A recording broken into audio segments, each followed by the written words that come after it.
మూసీ నది డెవలప్మెంట్ పై రాష్ట్ర ప్రభుత్వం ప్రణాళికలు రచిస్తుంది. ఒకప్పుడు మంచి నీళ్లతో ప్రవహించే మూసీ నది ఇప్పుడు మురికి కూపంలా మారింది. గత ప్రభుత్వంలో మూసీ ప్రక్షాళన చేస్తామని అనేకసార్లు చెప్పినా అది మాటలకు మాత్రమే పరిమితమైందని విమర్శిస్తుంది కాంగ్రెస్ ప్రభుత్వం.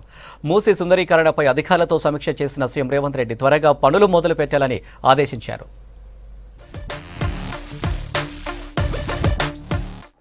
కాంగ్రెస్ ప్రభుత్వం ఏర్పాటయ్యాక హైదరాబాద్ గుండా ప్రవహించే మూసీపై సీరియస్ గా ఫోకస్ చేశారు. అహ్మదాబాద్ లోని సబర్మతి నది తరహాలో మూసీ పరివాహక ప్రాంతాన్ని తీర్చిదిద్దేందుకు రాష్ట్ర ప్రభుత్వం చర్యలు చేపట్టింది. ఇటీవల మూసీ నది సుందరీకరణపై ఉన్నతాధికారులతో ప్రత్యేక సమీక్ష జరిపి వివిధ అంశాలపై సుదీర్ఘంగా చర్చించారు సీఎం రేవంత్ రెడ్డి.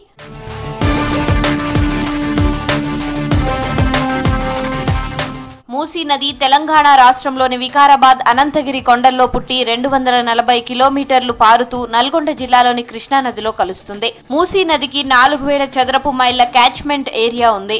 మూసీని పూర్వం ముచుకుందా నది అని పిలిచేవారు. హైదరాబాద్ నగరంలో మూసీ నది సుమారు 35 కిలోమీటర్లకు పైగా ప్రవహిస్తోంది. ఒకప్పుడు శుభ్రమైన నీరు ప్రవహించే ఈ నదిలో ఇప్పుడు మురుగునీరుకు కేర్ ఆఫ్ అడ్రస్ గా మారింది. కాలుష్య వ్యర్థాలు, రసాయనాల కలయికతో ప్రవహించే ఈ మురుగునీరు కాలకూట విషంలా మారింది.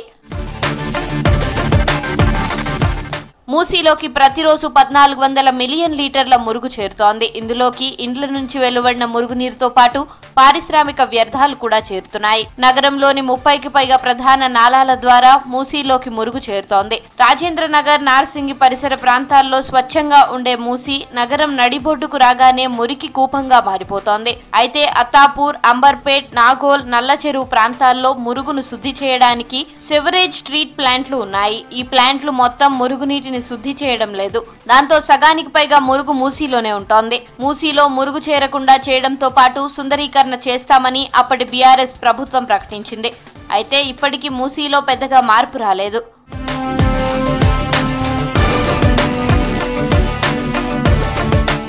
ఇప్పుడు మూసీ పరివాహక ప్రాంతం సుందరీకరణపై కాంగ్రెస్ ప్రభుత్వం ప్రత్యేకంగా దృష్టి సారించింది. గుజరాత్ లోని అహ్మదాబాద్ నగరంలో ఉన్న సబర్మతి నది తరహాలో తీర్చిదిద్దేలా ప్రణాళికలు రచిస్తోంది. ఈ నేపథ్యంలోనే Musi river front development corporation director గా సీనియర్ ఐఏఎస్ అధికారి ఆమ్రపాలిని ఇటీవల నియమించింది రాష్ట్ర ప్రభుత్వం. లోక్సభ ఎన్నికల ముందు మూసీ రివర్ ఫ్రంట్ అభివృద్ధిపై ప్రత్యేకంగా సమీక్ష జరిపిన సీఎం రేవంత్ రెడ్డి అధికారులకు లక్ష్యాలను నిర్దేశించారు. ఇందులో భాగంగానే MRDC director, HMDA joint commissioner Amrapali Ahmedabad పర్యటనకు వెళ్లి పరిశీలించి వచ్చారు. హైదరాబాద్ మహానగర రూపురేఖలే మారిపోయే ప్రాజెక్టు కావడంతో ప్రభుత్వం దీన్ని 36 నెలల్లో పూర్తి చేయాలని లక్ష్యాన్ని పెట్టుకుంది. గత ప్రభుత్వం 2021-22, 2022-23 బడ్జెట్లలో మూసీ నది ప్రక్షాళనకు 744 కోట్ల రూపాయలను కేటాయింపు చేశారు. కానీ ఇందులో డెవలప్మెంట్ కోసం ఒక్క రూపాయి కూడా ఖర్చు చేయలేదని అధికారిక లెక్కలు చెబుతున్నాయి. ఇందుకు కారణం అప్పటి బీఆర్ఎస్ ప్రభుత్వం నిధులు విడుదల చేయకపోవడమే.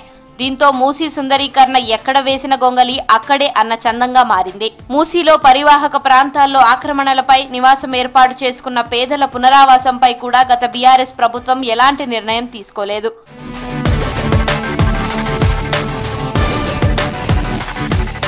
గత బీఆర్ఎస్ ప్రభుత్వం చేసిన తప్పిదాలను కాంగ్రెస్ ప్రభుత్వం చేయదని సీఎం రేవంత్ రెడ్డి అధికారులకు స్పష్టం చేశారు. ఎన్నికలు ముగిసిన వెంటనే మూసీ నది సుందరీకరణ పనులపై ఫోకస్ పెంచింది రేవంత్ సర్కార్.